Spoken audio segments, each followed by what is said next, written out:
Que a paz de Deus e do nosso Senhor Jesus Cristo esteja sobre você e sobre a sua casa. Irmãos, hoje vamos fazer aqui mais um devocional com Cristo.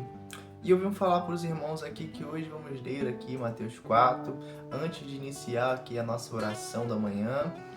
E vamos falando aqui um pouco sobre Mateus 4.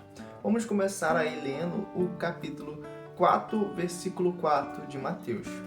Ele, porém, respondendo, disse: está escrito, nem só de pão viverá o homem, mas de toda palavra que sair da boca de Deus. O que essa palavra aqui quer dizer para nós? Vou explicar um pouco um contexto aqui. O Espírito Santo, ele levou Jesus até o deserto. E Jesus, ele ficou lá no deserto 40 dias e 40 noites jejuando. Tudo indica, irmãos, que ele jejuou ali, jejum de alimento, ele continuou bebendo água. Bom, tudo indica, segundo o texto cristão aqui, o texto desse capítulo. E com isso, chegou-se perto assim, não se fala muito que qual momento chegou até Jesus, mas chegou às tentações. E Satanás, ele se apresentou para Jesus. Literalmente, o inimigo, ele veio até Jesus, para você ver como é que Jesus já era tão grande na graça naquele momento, que o próprio inimigo, o que caiu do céu lá, porque ele induziu a todos para se rebeliar, ele foi o próprio que apareceu até Jesus, para você ver como é que Jesus já estava grande na graça nesse momento. E Jesus, ele foi tentado. E o inimigo chegou para ele e falou assim: se você é o Filho de Deus, manda que essas pedras que estão aí se transformem em pão. Você não está com fome? Você não quer comer? Manda que essas pedras aí se transformem em pães. Aí Jesus olhou para ele e falou: nem só de pão viverá o homem, mas de toda a palavra que sair da boca de Deus.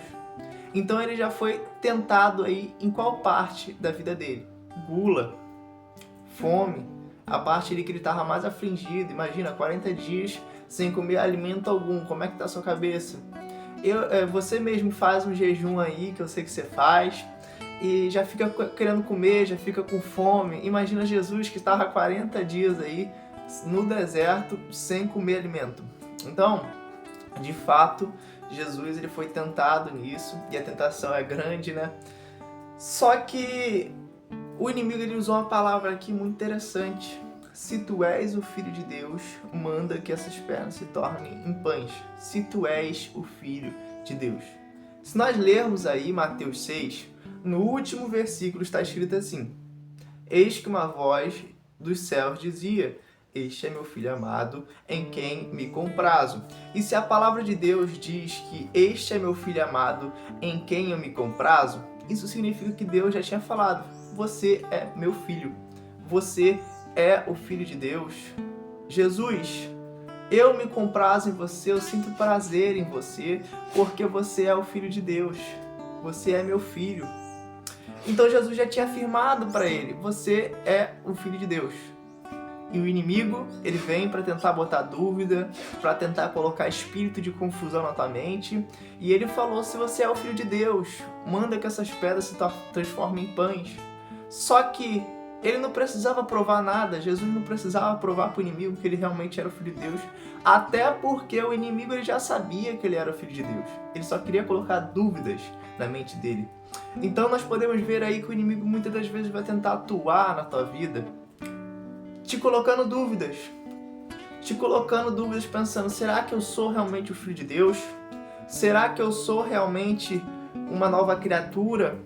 Mas eu afirmo para vocês, irmãos, se vocês estão se arrependendo, porque Jesus ele fala aqui, a primeira pregação de Jesus foi: arrependei-vos porque é chegado o reino dos céus. Então, se você está se arrependendo constantemente dos seus erros, se você está se arrependendo das coisas ruins que você fez aí, você está firme na presença. Estar firme na presença de Deus é basicamente você se arrepender das coisas que você está fazendo no momento e não pecar mais voluntariamente. Como assim pecado voluntário? Vou dar um exemplo. Gula. Propriamente, Jesus foi tentado aí na gula. Ok. E Jesus ele foi tentado na gula, só que você bota, por exemplo, o seu prato de comida. Você sabe que não pode cometer gula. Só que se você botar mais do que você deveria comer, isso já se consideraria um pecado voluntário, porque você sabia, estava ciente da gula, entretanto, ainda assim você quis pecar nisso.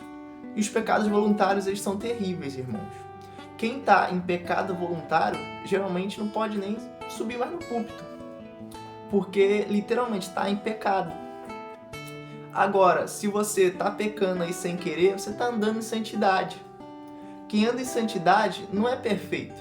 Quem anda em santidade tenta ser perfeito, tenta fazer as coisas tudo certinho. Então, o que é que define uma pessoa em santidade? É uma pessoa que busca fazer as coisas corretamente, uma pessoa que se arrepende dos seus pecados. Quem anda em santidade não é perfeito, mas já está no caminho do Senhor, já está encaminhando para o reino dos céus. Esse é o grau de comunhão que Deus quer conosco, que nós paremos de fazer os pecados voluntários e nós venhamos apenas a cometer, se no caso acontecer, né, porque Deus não quer que nós pecamos, mas enquanto nós temos corpo de carne, não tem jeito. Às vezes vai ter um deslize, não porque eu quero, mas porque eu tenho a carne que é inclinada para o mal. Nós temos dentro de nós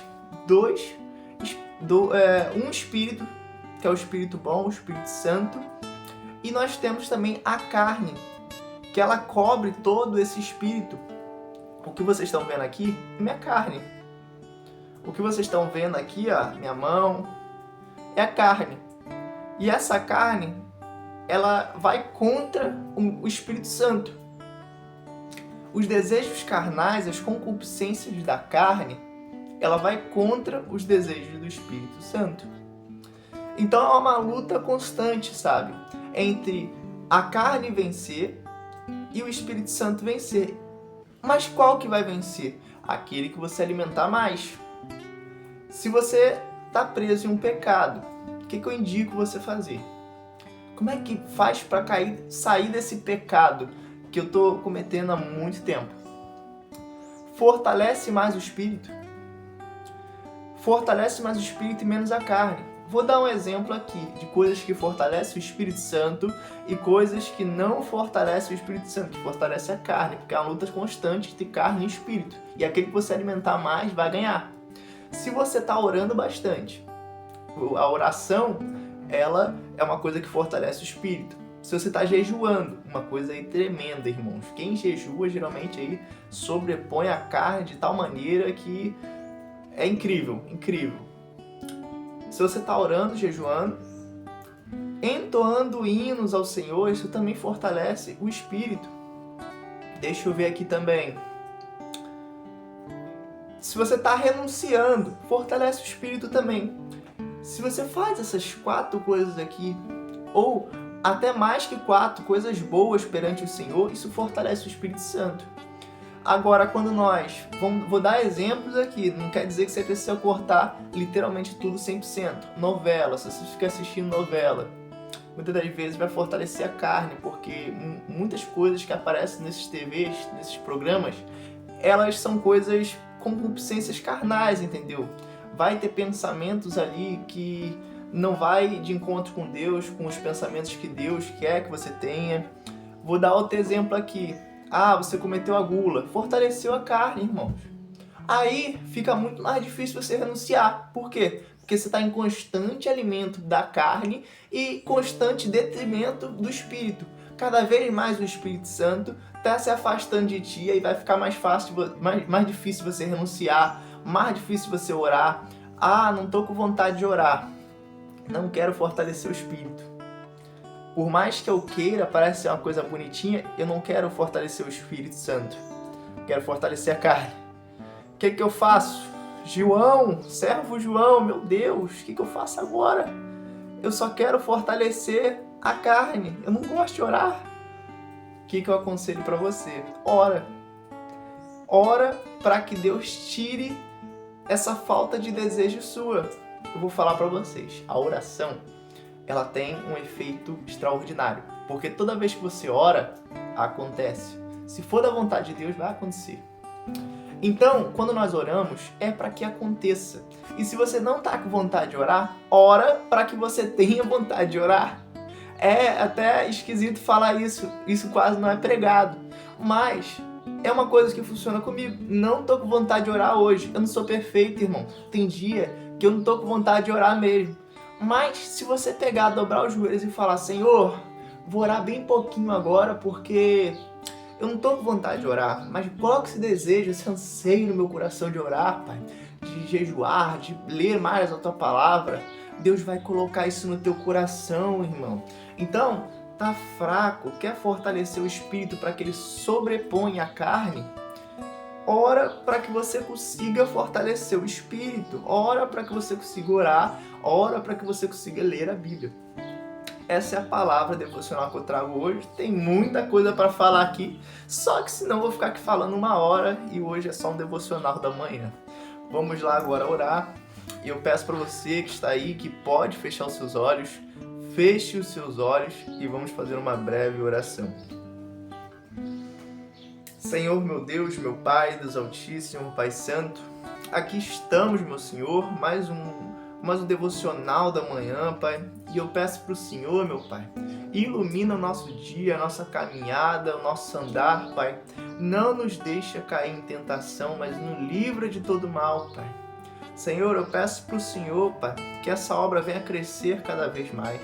Senhor, eu peço para o Senhor, traz livramento para a nossa vida, nos livra de todo mal hoje, Pai, não nos deixe que aconteça nada conosco, Pai.